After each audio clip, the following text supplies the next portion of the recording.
दूसरा अध्याय, देवी जी का प्रादुर्भाव व महिषासुर की सेना का वध। ऋषि बोले, प्राचीन काल में देवताओं और राक्षसों में 100 वर्षों तक युद्ध चलता रहा। उस समय राक्षसों के स्वामी महिषासुर और देवताओं के स्वामी इंद्र थे। इस युद्ध में देवताओं की सेना महाबली राक्षसों से पराजित हो गई। सब देवताओं पर विजय प्राप्त कर महिषासुर स्वयं इंद्र बन बैठा। पराजित होने पर देवता ब्रह्मा जी के नेतृत्व में भगवान विष्णु और भगवान शंकर की शरण में गए। उन्होंने उनको अपनी पराजय तथा महिषासुर के बल और प्रताप का संपूर्ण विवरण सुनाया। महिषासुर ने सूर्य, इंद्र, अग्नि, वायु, चंद्रमा, यम, वरुण तथा अन्य देवताओं के सभी अधिकार छीन लिए हैं। वह स्वयं ही सबका अधिपति बन गया है। उसने सभी देवताओं को स्वर्ग से निकाल दिया है। महिषासुर महान दुरात्मा है। सभी देवता पृथ्वी पर मनुष्यों की भांति विचरण करते हैं। अब हम आपकी शरण में आए हैं। उसके वध का आप कोई उपाय कीजिए। देवताओं की दीन वाणी सुनकर भगवान विष्णु और भगवान शिव अत्यंत क्रोधित में हो गए। उनकी भ्रगटी तन गई और आंखें लाल हो गईं। उसी समय ब्रह्मा, विष्णु और शिव के मुंह से पूर्ण क्रोध के कारण एक महान तेज प्रकट हुआ। इसी प्रकार अन्य सभी देवताओं के शरीर में भी बड़ा भारी तेज निकला। वह सब तेज मिलकर एकाकार हो गया। महान तेज का एक पुंज ज्वलनमय पर्वत सा जान पड़ा। देवताओं ने देखा उसकी ज्वालाएं संपूर्ण दिशाओं में व्याप्त हो रही हैं। वह तेज पुंज सभी देवताओं के शरीर से प्रकट होने के कारण उसकी तुलना किसी से नहीं की जा सकती थी। एकत्र होने पर वह पुंज एक नारी के रूप में परिवर्तित हो गया। उसके प्रकाश में तीनों लोग भर गए। भगवान शंकर के तेज से उस देवी का मुख प्रकट हुआ। यमराज के तेज से देवी के बाल प्रकट हुए तथा भगवान विष्णु के तेज से देवी की भुजाएं प्रकट हुईं। चंद्रमा के तेज से देवी के दोनों स्तन, इंद्र के तेज से उसके कटी प्रदेश, वरुण के तेज से देवी की जंगा एवं उर स्थल, पृथ्वी के तेज से नितंबों का निर्माण हुआ। ब्रह्मा जी के तेज से देवी के दोनों चरण, सूर्य के तेज से चरणों की उंगलियां, वसुओं के तेज से हाथों की उंगलियों का, कुबेर के तेज से नासिका का निर्माण हुआ। प्रजापति के तेज से दांतों का, अग्नि के तेज से तीनों नेत्रों का निर्माण हुआ। संध्याओं के तेज से दोनों भुवों का, वायु के तेज से दोनों कानों का निर्माण हुआ। इसी प्रकार दूसरे देवताओं के तेज से कल्याणकारी देवी का प्रादुर्भाव हुआ। समस्त देवताओं के तेज पुंज से प्रकट हुई देवी को देखकर महिषासुर से पीड़ित सभी देवी देवताओं की प्रसन्नता का ठिकाना न रहा। भगवान शिव ने अपने त्रिशूल में से एक त्रिशूल देवी को दिया। भगवान विष्णु ने अपने चक्र में से एक चक्र देवी को प्रदान किया। वरुण ने शंख, अग्नि ने शक्ति, पवन ने धनुष और बाणों से भरा तरकस देवी को प्रदान किया। इस प्रकार इंद्र ने अपने वज्र में से एक वज्र और ऐरावत हाथी में से उतारकर 1 घंटा देवी को प्रदान किया। यमराज ने कालदंड से दंड, वरुण ने पास, प्रजापति ने स्फटिक की माला तथा ब्रह्मा जी ने कमंडल दान प्रदान किया। सूर्य भगवान ने देवी के मस्तक रोमकूपों में अपनी किरणों का तेज भर दिया। काल ने उन्हें चमकती हुई ढाल और तलवार प्रदान की। क्षीर सागर ने उन्हें उज्जवल हार तथा सभी जीर्ण न होने वाले 2 दिव्य वस्त्र भेंट किए। साथ ही उन्हें दिव्य चूड़ामणि और कानों के लिए 2 दिव्य कुंडल तथा कड़े प्रदान किए। इसके साथ ही उन्हें उज्जवल अर्धचंद्र, बाहों के लिए बाजूबंद, चरणों के लिए नुपुर, गले के लिए सुंदर हंसली प्रदान की। उंगलियों के लिए रत्न जड़ित अंगूठियां भी प्रदान की। विश्वकर्मा ने उन्हें फरसा और कई प्रकार के अस्त्र और अभय कवच प्रदान किए। इसके अतिरिक्त कभी न मुरझाने वाले कमल के फूलों की मालाएं भी भेंट की। समुद्र ने उन्हें सुजदर कमल के पुष्प भेंट किए। हिमालय ने सवारी के लिए उन्हें सिंह और तरह तरह के रत्न भेंट किए। यक्षराज कुबेर ने उन्हें मधु से भरा हुआ पात्र तथा शेषनाग ने बहुमूल्य मणियों से विभूषित नाग हार भेंट किया। इसी प्रकार अन्य सभी देवताओं ने भी अनेक प्रकार के आभूषणों और आयुध भेंट किए। इस प्रकार सम्मानित होने पर देवी ने उच्च स्वर में गर्जना की। इनके इस भयंकर नाद से समस्त भूमंडल और आकाश गूंज उठा। देवी के अट्टहास से पृथ्वी कांपने लगी। ये घोर गर्जना कहीं समा न सकी। समस्त लोग क्षोभित हो गए। समुद्र में ऊंची ऊंची लहरें उठने लगी, पृथ्वी हिलने लगी। सभी देवता प्रसन्न होकर सिंह वाहिनी देवी की जय जयकार करने लगे। ऋषि मुनि भी भगवती देवी की नम्रता पूर्वक प्रार्थना करने लगे। इस प्रकार देवी भगवती ने सारे विश्व को भयमुक्त कर दिया। असुर सेना भी हथियारों सहित लड़ने को तैयार हो गई। महिषासुर क्रोधित होकर बोला, ये क्या हो रहा है? महिषासुर सेना के साथ उस तरफ दौड़ा जहां देवी भगवती अट्टहास कर रही थीं। उसी समय उसने तीनों लोकों में व्याप्त भगवती को देखा। महिषासुर देखता है कि विश्वव्यापिनी देवी भगवती अपने चरणों के बोझ से पृथ्वी को रसातल में दबा रही हैं और अपने मुकुट से आकाश को छू रही हैं। उसने धनुष की टंकार से सारा पाताल लोक कंपायमान हो रहा है। महिषासुर ने देखा कि देवी भगवती ने अपने सहस्त्र भुजाएं सब दिशाओं में फैला रखी हैं। देवी का राक्षसों के साथ युद्ध प्रारंभ हो गया। अनेकों प्रकार के अस्त्रों शस्त्रों से सबकी सब दिशाएं उद्भासित होने लगीं। महिषासुर की सेना का सेनापति चित्तूर आगे बढ़कर देवी के साथ युद्ध करने लगा। दूसरे राक्षसों की चतुरंगणी सेना लेकर चामर भी लड़ने लगा। उदर्ग नामक महादैत्य भी 60,000 हाथियों को लेकर युद्ध में कूद पड़ा। महानु नामक दैत्य 1 करोड़ रथियों को लेकर और असिलोमा नामक असुर 5 करोड़ सैनिकों को लेकर युद्ध करने लगा। बास्कल नामक राक्षस 60 लाख सैनिकों के साथ युद्ध क्षेत्र में कूद पड़ा। व्रत नामक राक्षस भी 1 करोड़ रथी सेना लेकर युद्ध के मैदान में कूद पड़ा। बिडालक्ष नामक राक्षस भी 1.5 करोड़ सेना लेकर भगवती से युद्ध करने लगा। अन्य राक्षस भी अपनी सेना रथ घोड़े हाथी लेकर देवी भगवती से युद्ध करने लगे। राक्षसी सेना तोमर, भिंदीपाल, शक्ति, मूसल, परशु, पटिश, खड़ आदि शस्त्रों से लैस भगवती के साथ युद्ध करने लगे। कुछ राक्षसों ने देवी पर शक्तियां और पाश फेंके। देवी भगवती ने राक्षसों द्वारा अपने ऊपर फेंके गए अस्त्र शस्त्रों को इस प्रकार काट डाला कि मानो कोई गाजर मूली काट रहा हो। चंडी देवी के तेज को देखकर देवताओं और ऋषि उनकी स्तुति करने लगे। इससे देवी उत्साहित होकर अपने शस्त्रों द्वारा राक्षस सेना का विनाश को निशाना बनाने लगी। उनका वाहन शेर भी क्रोधित होकर गर्दन के बालों को हिलाने लगा तथा दहाड़ने लगा। वह राक्षसों की सेना में इस प्रकार घूमने लगा मानो वन में आग लग गई हो। देवी क्रोध में भरकर नथुने फुलाकर श्वास छोड़ने लगी।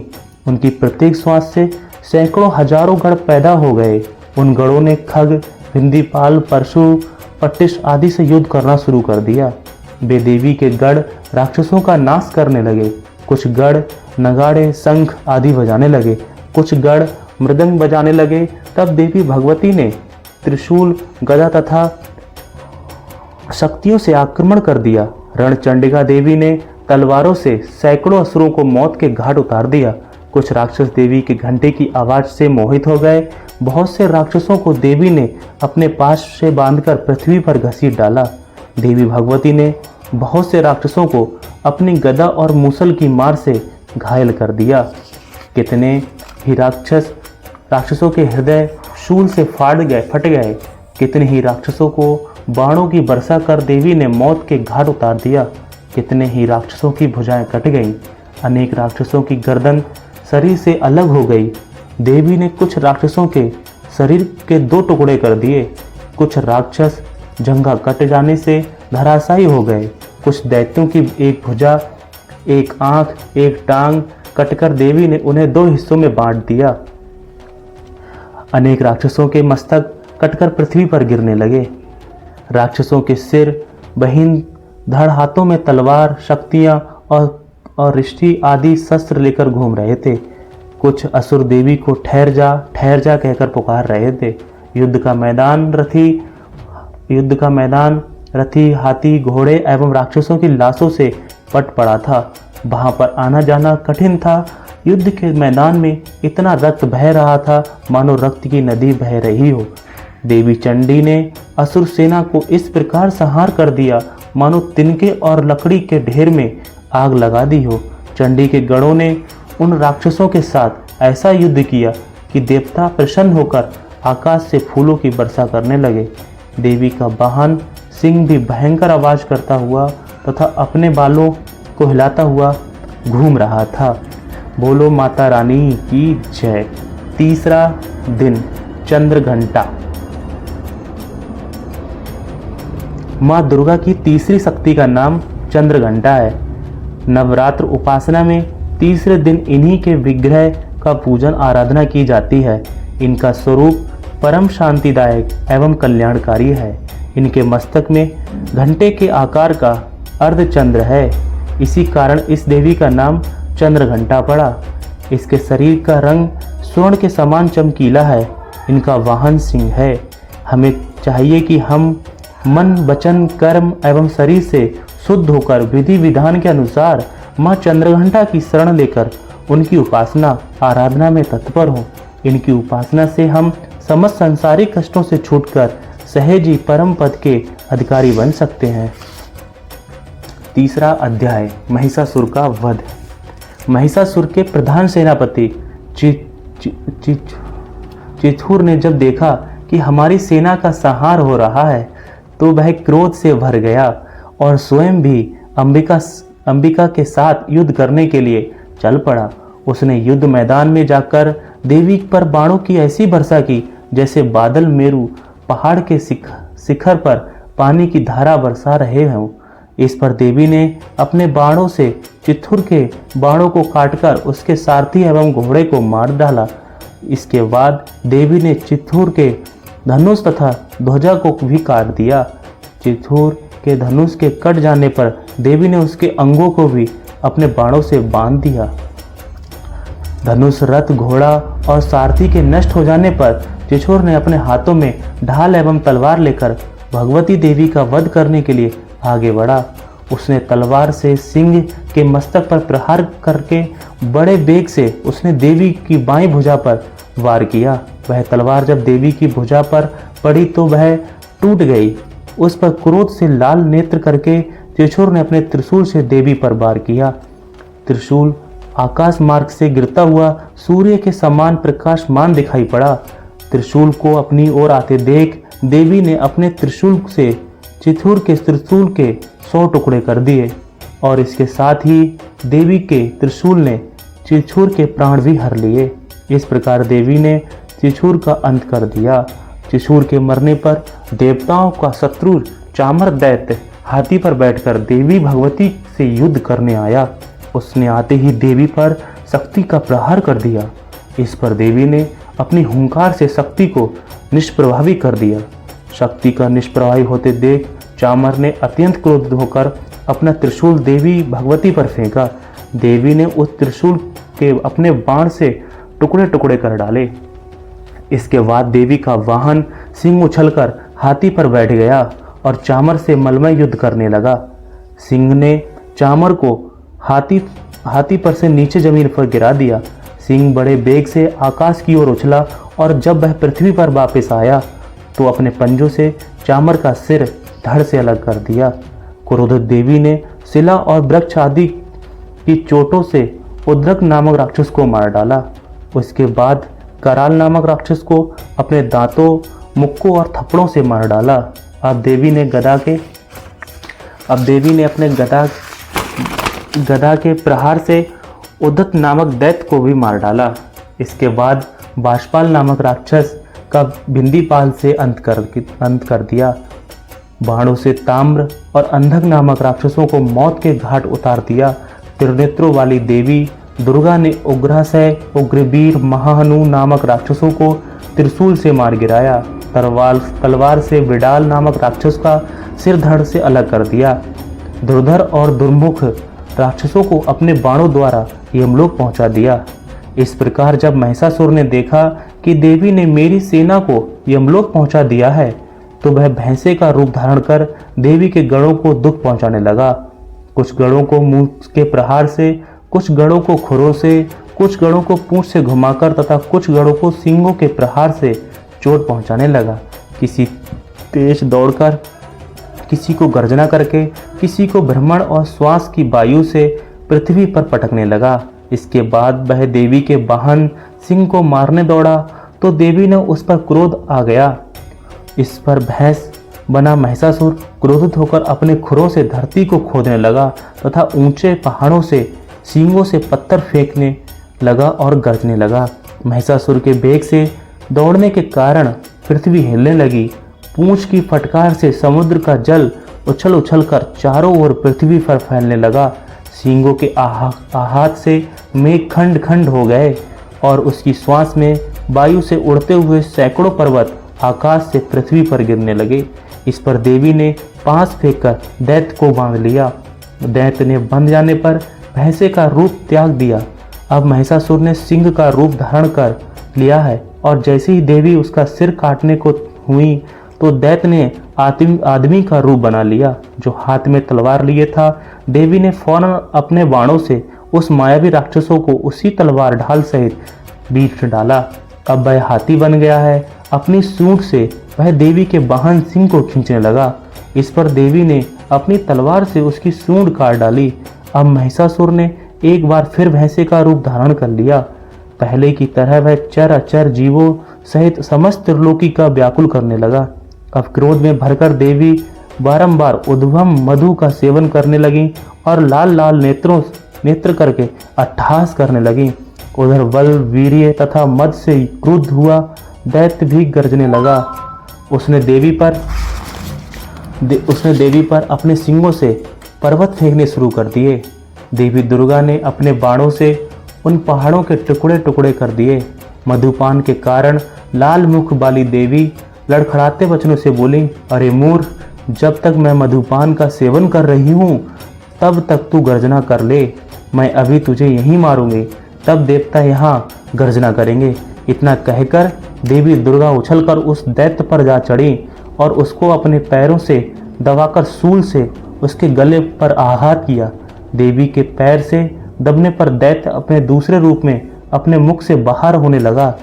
अभी वह आधा ही बाहर निकला था कि देवी ने अपने प्रभाव से उसे रोक दिया। अब वह आधा निकला हुआ ही राक्षस युद्ध करने लगा तो देवी ने तलवार से उसका सिर काट डाला। इस प्रकार राक्षस महिषासुर का अंत हो गया। महिषासुर के मारे जाने पर दैत्य सेना हाहाकार करने लगी। तब उस सारी सेना को देवी ने नाश कर दिया। इस पर सब देवता अत्यंत प्रसन्न हुए।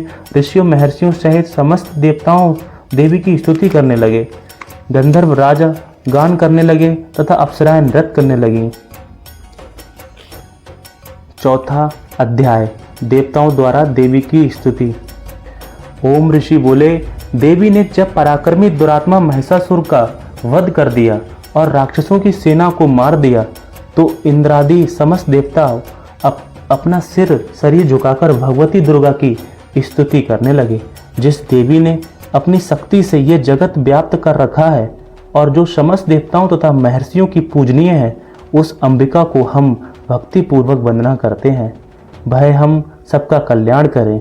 जिस अतुल बल और प्रभाव का वर्णन भगवान विष्णु, भगवान शंकर और ब्रह्मा जी भी नहीं कर सके, वह चंडिका देवी इस संपूर्ण संसार का पालन करें और अशुभ भय का विनाश करें। पुण्यात्माओं के घरों में आप स्वयं लक्ष्मी का रूप हो और पापियों के घरों में तुम अलक्ष्मी का रूप हो और असत्य कुल के जन्म लेने वालों के लिए तुम लज्जा रूप होकर उनके घरों में निवास करती हो। हम उस दुर्गा भगवती को नमस्कार करते हैं। हे देवी, इस संसार का पालन करें। हे देवी, तुम्हारा यही मुख जब क्रोध से भर गया हो तो उदय काल के चंद्रमा की तरह लाल हो गया हो और तनी हुई भुवों के कारण आपका विकराल रूप हो गया हो, उसे देखकर भी महिषासुर के शीघ्र प्राण क्यों नहीं निकल गए? ये बड़े आश्चर्य की बात है। हे देवी, तुम हमारे कल्याण के लिए प्रसन्न होती हो, आपके प्रसन्न होने से इस विश्व का उद्भव होता है, और जब आप क्रुद्ध होती हो तो कितने ही कुलों का सर्वनाश हो जाता है। ये हमें अभी अभी ज्ञात हुआ है। तब तुमने महिषासुर की विशाल सेना को देखते ही देखते मार गिराया। हे देवी, आप उन्नति को देने वाली हैं। आप जिस पर प्रसन्न होती हैं वे सभी जगह मान सम्मान पाते हैं, उन्हें ही धन और यश मिलता है। वे अपने धर्म का पालन करते हैं, वे ही रक्षित रहते हैं, वे अपनी पत्नी, अपने बच्चों तथा संबंधियों के साथ प्रसन्न रहते हैं। हे देवी, आपका शील स्वभाव दुराचारियों के दुष्ट स्वभाव को निर्वत करने वाला है।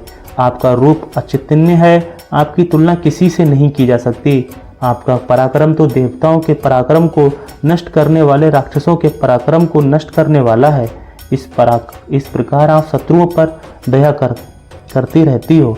हे देवी, आपके इस पराक्रम की बराबरी किसी से नहीं की जा सकती।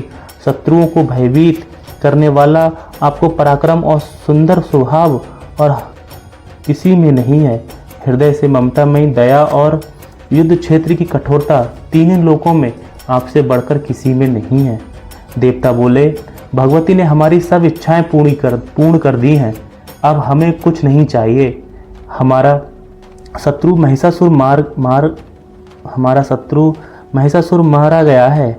हे माहेश्वरी, इतने पर भी यदि आप हमें कुछ और वर देना चाहती हैं तो जब जब हम आपको स्मरण करें तब तब आप दर्शन देकर हम लोगों के महान संकट दूर कर दिया करें। हे मातेश्वरी, जो भी मनुष्य इन स्तुतियों द्वारा आपकी स्तुति करे उसे वित्त, समृद्धि और वैभव के दोनों के साथ साथ धन और स्त्री आदि संपत्ति को बढ़ाने के लिए आप सदा हम पर प्रसन्न रहें। ऋषि बोले, हे राजन, देवताओं ने जब संसार के लिए तथा अपने लिए इस भांति प्रसन्न किया तो देवी तथास्तु कहकर अंतर्ध्यान हो गई। हे राजा, जिस प्रकार तीनों लोगों का हित चाहने वाली वह भगवती देवी देवताओं के शरीर से उत्पन्न हुई थी, वह सारा वृतांत मैंने तुमसे कह दिया है। इसके पश्चात दुष्ट असुरों तथा शुंभ निशुंभ का वध करने के लिए तथा संसार की रक्षा के लिए और देवताओं की रक्षा करने के लिए देवी उत्पन्न हुई। तब सब कथा मैं तुम्हें सुनाता हूँ, इसीलिए ध्यान से सुनो। बोलो माता रानी की जय।